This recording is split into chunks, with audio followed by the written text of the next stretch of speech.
My actual reaction to today's top story when I first learned about it was, oh my god. That might actually be the worst thing that can happen to you. But before we get into today's stories, if you're a fan of the strange, dark, and mysterious delivered in story format, then you've come to the right channel because that's all we do, and we upload 3, 4, even 5 times every week. So if that's of interest to you, please kidnap the like button, cover them in barbecue sauce, and then drop them off on the beaches of Niku Island. Also, please subscribe to this channel and turn on all notifications so you don't miss any of our weekly uploads. All right, let's get into today's stories.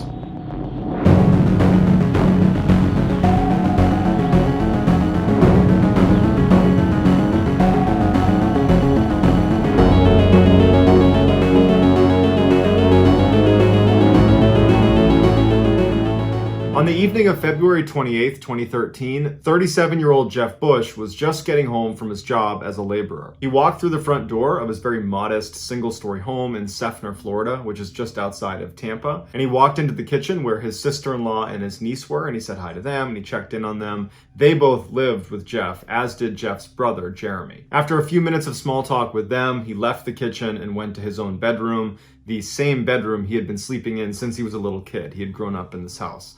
He goes into his room and he hops on the bed, turns on the TV, and looks forward to relaxing for the next couple of hours before going to sleep. A couple of hours later, Jeremy comes home from his second job. He actually worked during the day with Jeff at the same company, but had to pick up additional shifts at night because he needed to support his daughter and his wife. And so he comes home and he goes through the front door and he goes over to Jeff's room and he knocks on the door and he opens it up and he says, "Hey Jeff, we don't have work tomorrow. I just found out, so feel free to sleep in tomorrow." Jeff was pretty happy about this and he said, "Okay, thanks for letting me know." And then Jeremy shut Jeff's door, turned around, and walked out to see his wife and his kid. About an hour later, at 11 p.m., Jeremy, his wife, and his kid are on the other side of the house from where Jeffrey is, and they're laying in bed watching TV when all of a sudden they hear what sounds like a car smashing into the side of the house. It was extremely loud, and immediately Jeremy jumps out of his bed and he hears from the other side of the house Jeff yelling out for help. Jeremy runs into the hall, his wife's right behind him, and there's no damage in the hall, there's no smoke, there's no fire, and they see Jeff's bedroom is still shut, so they run down the hall, they open that door up, and it's dark in his room, and as Jeremy's trying to figure out what he's looking at, his wife reaches behind him and flicks on the switch, and the light from the room illuminates the most bizarre and horrible scene. Jeff, the bedroom, everything, it's all gone, and it's been replaced by this massive sinkhole right in the middle of the room. As Jeff was laying on his bed, apparently the sinkhole had opened up, and when it did, it completely opened up. Jeff fell into it along with everything else in the room, and then it kind of churned on top of him, like it opened its mouth and then squeezed up over him, so that when Jeremy is looking in, it actually looked like a flat layer of dirt. He could only see the corner of a bed poking out. There was no sign of Jeff. He saw the cable from the TV was still coming off the wall and going into the pit and disappearing into the dirt. And so Jeremy starts screaming for Jeff, and he can hear Jeff's muffled screams as he's yelling for him to come save him. And so Jeremy, without any hesitation, jumps into this hole, which right then, it was only about 6 to 10 feet deep. It would end up becoming 60 feet deep over the next couple of days. But initially it was only about 6 feet deep. He jumps in and he starts using his hands to try to burrow down to his brother. But for every scoop he was able to remove, about 10 times that would be created as the walls continued to collapse and this hole continued to sink and grow. Jeremy's wife calls the police, and Jeremy gets a shovel and he goes back into the hole and he's digging as fast as he can, but he's really making no progress, and he's screaming for his brother, but eventually Jeff yells for help, stop, and he can't hear him, he can't see him, and he's just digging, but he knows he's gone. When the police arrive, they forcibly remove Jeremy from the hole. He did not want to leave his brother. They pulled him out of the house, they pulled his wife and his kid out, and they've evacuated the area. And they had to rope it off because they didn't want anybody going near it, because they didn't know how big this hole was going to get. They weren't sure if it was going to suddenly open up and engulf, the whole stretch of the street. And so all of Jeff's family just had to watch in horror as they basically did nothing to try to help him. They had to let the sinkhole basically develop before they were able to actually go in there and try to help him.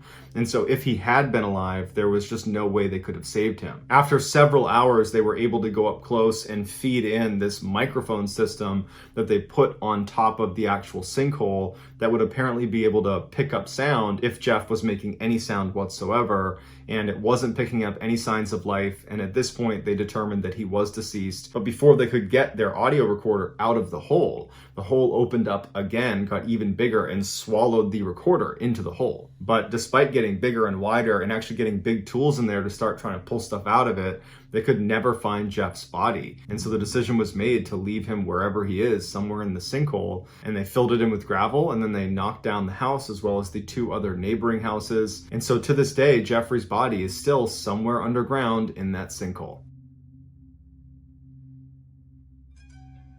In 2008, Joshua Maddox was an 18-year-old guy living in a small city in Colorado. He was known for having a very carefree attitude. He was kind of a free spirit. He had really long hair. He liked to play the guitar. He loved music.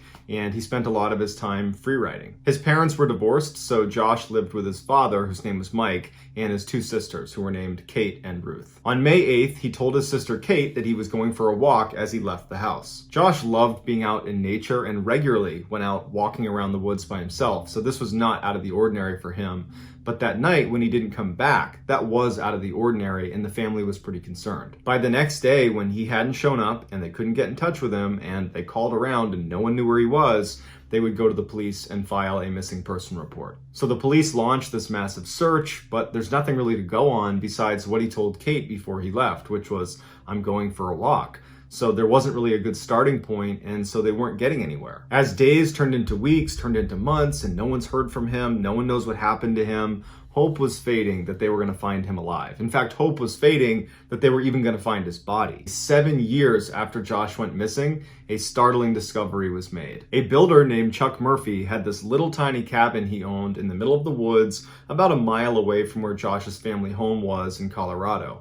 The cabin had fallen into disrepair. At one time he might have used it, but now the land it was on was much more valuable than the cabin itself. So the decision was made to demolish the cabin and sell the land. And so he brings out a demolition crew, they start knocking down walls, and when they crack open the chimney, when they're standing inside of the cabin and the chimney is now coming down, they see a body crammed into the chimney in the fetal position with its legs over its head. Chuck calls the police, who come over, and they're able to identify this body as being that of Josh Maddox. The cabin had been consistently overlooked during the different searches for Josh because it just didn't look like a place anybody would go. It was like this broken down, caving in pile of wood, and they just kind of wrote it off, and no one thought to actually go check it out. Chuck, the owner of the cabin, said that he was really never there, but he had gone in the time between when Josh disappeared and now, and he said when he went inside, there was no signs of anything unusual. It looked like the same old cabin, and he was only in there for a couple of minutes, but he didn't see anything. The autopsy revealed Josh had been wedged inside of this chimney for 7 years, meaning as soon as he went missing, he wound up wedged in the chimney less than a mile from his house. He had no drugs in his system, he had no trauma to his body, so no broken bones or knife marks or gunshot wounds. Initially, authorities said this death was an accident, and what must have happened is Josh came to this cabin and he wanted to get inside. It was locked, and so he thought he would go through the chimney and he got stuck. But Chuck Murphy said, no, that's not possible because I put this really heavy-duty rebar cage over the top of the chimney cap to prevent animals and other debris getting inside the chimney. And certainly a person could not have fit through there. However, they couldn't go back and confirm there was indeed this chimney cap because the cabin had already been demolished. In addition to the chimney cap that kind of contradicted this whole accident hypothesis, there were a few other significant unanswered questions about this case. The first one was there was this big breakfast bar, this wooden breakfast bar that was ripped off the wall inside of the cabin and placed up against the fireplace. And if that wasn't there, you would be able to see the underside of Josh because he was tucked up just underneath where you could see. So that means either Josh ripped it off the wall and put it in front of the chimney before going into the chimney, or he was in the chimney and somebody else broke it off and put it in front. The second big question mark is Josh's body position.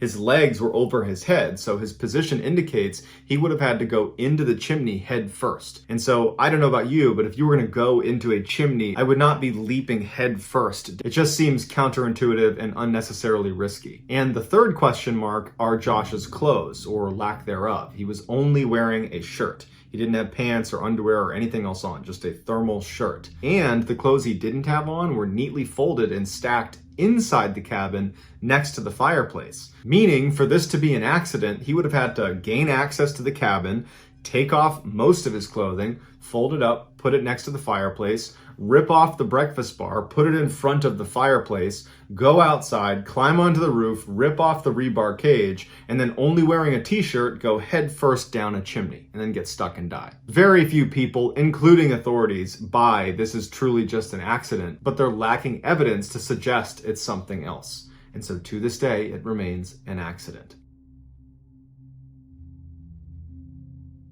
On December 6, 1941, 20-year-old U.S. Navy sailor Clifford Olds met up with a couple of his shipmates at the Monkey Bar for a night out in Pearl Harbor, Hawaii. A barmaid took this picture of Cliff all the way on the right with his friends and then offered to sell this back to them, to which they said, "That's a ripoff, you can keep it." This would be the last picture of Cliff alive. The next morning, just before 8 a.m., Cliff was back on board his ship, the USS West Virginia. He was starting his workday when the Japanese launched the surprise attack on Pearl Harbor. Cliff's ship was a prime target and was quickly hit with 2 bombs, 7 torpedoes, hundreds of people are dying on board, and very quickly his ship is starting to sink. On board a Navy ship, there's all these different conditions the ship is set to depending on what you're doing, whether you're at war or you're just docked in peacetime, and all of these different conditions have very specific instructions. And one of those conditions is condition Z. Better known as setting Z, if the captain of a ship calls this out over the loudspeakers, every single hatch inside of that ship is shut and locked. If your ship is sinking and you say set Z, you are sealing all of those compartments so no more water can flow into them,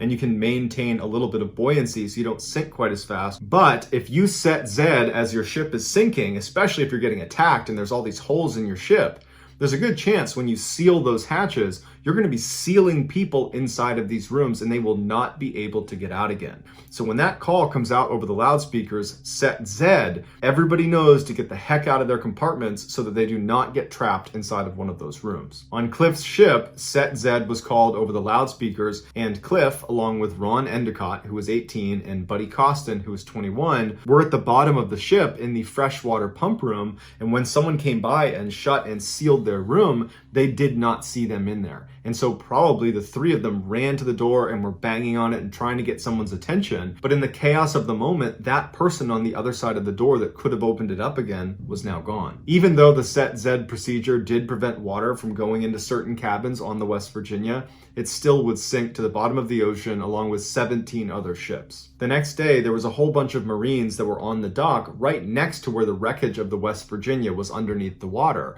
And as they're standing on the dock, they start hearing a banging sound. And at first they think it's probably just a salvage team or it's some strap clanging against the side of one of these ships. But they started to notice the tapping sounds started to sound like intentional rhythms that a human might make. And it dawned on them that someone is trying to get our attention underwater. There are people trapped in the West Virginia. But when the Marines ran to their superiors and told them there are people trapped inside of the ship, we have to get them out, they broke the horrible news that there's nothing they could do for them. If they went down and began trying to cut a hole in the side of the ship so they could swim out, as soon as there's even a tiny little hole on the side of that ship, there's so much pressure that it would rush inside and fill that space almost immediately, and they wouldn't be able to cut a hole big enough, fast enough, and so cutting into the ship is going to kill them. Also, just lighting that torch presents a unique problem because there's so many chemicals in the water from all of the attacks that happened the day before. We run the risk of lighting a fire or lighting off an explosion that could take even more life. And because they were still months away from being able to raise the ship out of the water, which would save them, the decision was made that we're going to have to let them die. And so for the next 16 days, Marines and sailors were put on guard duty right next to the wreckage of the USS West Virginia, and they would listen to the tapping as they desperately tried to tell people, come down here, save us, we're alive, we're not going anywhere, please help us. And the Marines and sailors were so distressed about this. It was so horrible to listen to. They would cry and cover their ears. because they wanted to save them. They're so close, but they're so far away. Finally, on Christmas Eve, the banging stopped. 6 months later, they were finally able to raise the West Virginia out of the water.